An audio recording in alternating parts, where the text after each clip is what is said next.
Madam नमस्ते। नमस्ते नमस्ते।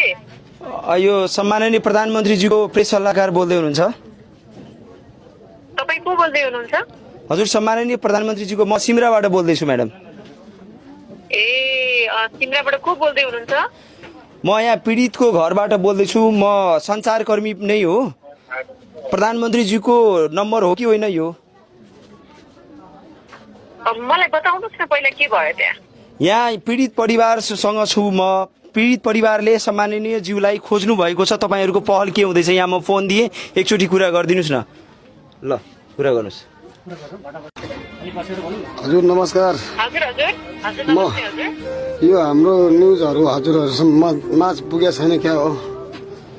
हाम्रो यहाँ यस्तो यस्तो भाषा हजुरहरुले माननीय ज्यूहरुले गरिमा चौधरीको विषयमा म गरिमा चौधरीको बाबा बोलिरा हो। हजुर हजुर हजुर हजुर।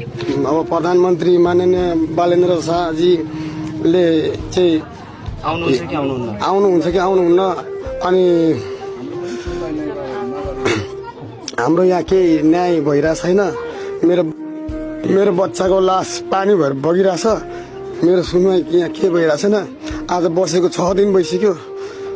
यत्तिकै छ अनि उहाँहरूले सुनिदिनुहुन्छ कि सुनिदिनु भएको छैन होइन? यत्रो दिन भइसक्यो अनि अब म कति दिनसम्म यसरी बसिरहने हो त्यो सडकमा? मेरो पनि त अवस्था छैन त्यसरी सडकमा बसिरहने। अब म त्यहाँ रहरले गएन नि, म पीडाले गएको। मेरो छोरी त्यति सानो छोरी बालकलाई त्यस्तो भएको छ। मलाई न्याय पाउँछ कि पाउँदैन? प्रधानमन्त्री बालेन्द्र शाह माननीय ज्यूलाई हजुरले एकचोटि प्रस्ताव राखिदिनु होला।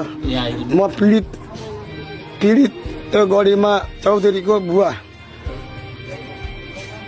मेरो बच्चाको बिजोग छ।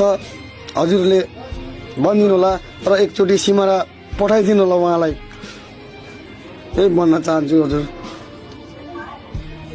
हुन्छ, म तपाईलाई के कसो गर्न सकिने रहेछ फोन गर्छु पछि है त। शीघ्र गरिदिनु होला हजुर। मेरो छोरीको त्यो बच्चाको अनुहार हेरेर हजुरहरूले गरिदिनु होला। त्यो बच्चा मेरो मात्रै होइन,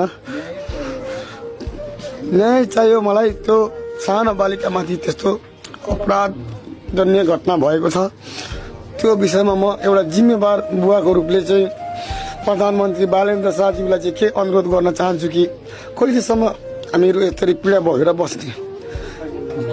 एउटा म मात्रै होइन अन्यलाई पनि पर्न सक्छ। यस्तो घटनाहरू धेरै घटिरहेका छन् र यो एकदम चाहिँ घटना बेग्लै किसिमको हो। यो चाहिँ त्यो कारणले भन्छु कि चाँडोभन्दा चाँडो मेरो त्यो बच्चालाई हजुरले न्याय सम्मान सहित